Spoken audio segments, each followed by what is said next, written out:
장애가 있는데 어떻게 살아가야 할까요? 지금 어떤 병을 앓고 계신가요? 지금 어떤 장애를 가지고 계신가요? 지금 어떤 고통을 겪고 계신가요? 이 세상에는 같은 아픔을 겪은 사람들만이 느낄 수 있는 무언가가 있어요. 같은 병을 가지고 있는 사람들만이 느낄 수 있는 무언가가 있어요. 그런데 그거 아시나요? 사람의 지문이 다 다르듯이 이 세상에는 같은 병에 걸린 사람은 있어도 모두 다 같은 병을 가지고 있는 사람은 없어요. 어떤 사람은 같은 부위의 암을 가지고 있지만 동시에 당뇨를 앓고 있는 사람도 있고, 또 어떤 사람은 같은 부위의 암을 가지고 있지만 동시에 손가락이 절단된 장애를 가지고 있는 사람도 있어요. 비슷해 보이지만 서로 다른 병을 가지고 있는 사람들이 많기에 사람이 사람을 이해하고 위로하는 것에는 한계가 있을 수밖에 없어요. 그러면 다시 처음 질문으로 돌아가서 당신은 지금 어떤 병을 앓고 계신가요?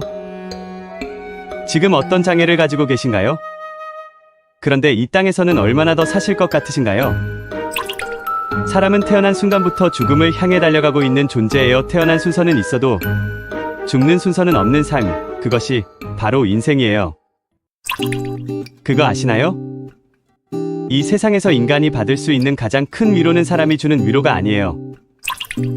인간이 받을 수 있는 가장 큰 위로는 나를 지으시고 나보다 나를 더 잘 아시고 이 세상에서 나를 가장 사랑하시는 하나님이 주시는 위로예요.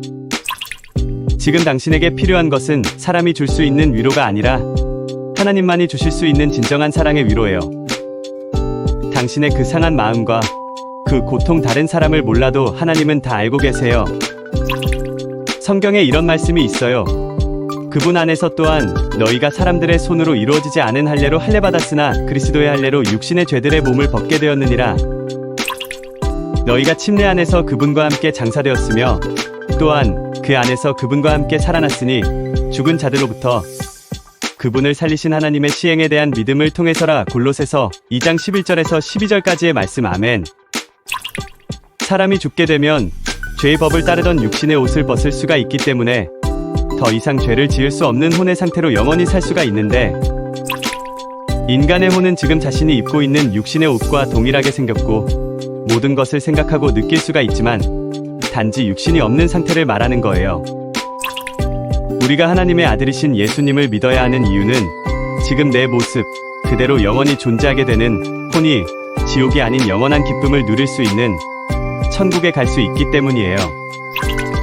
이 땅에서는 손이 없는 사람도 팔이 없는 사람도 앞이 보이지 않는 사람도 그 어떤 장애를 가지고 있는 사람도 존재하지만 하나님의 아들이신 예수님을 믿는 사람들만이 갈 수 있는 저 천국에는 손이 없는 사람과 팔이 없는 사람과 앞이 보이지 않는 사람은 더 이상 존재하지 않아요. 지금 장애를 가지고 계신가요? 하나님이 당신에게 주실 수 있는 가장 큰 위로는 이 땅에서의 삶이 결코 끝이 아니라는 사실이에요. 오늘도 나를 깨워주는, 아니 잠자는 내 영을 깨우는 지혜 한 스푼.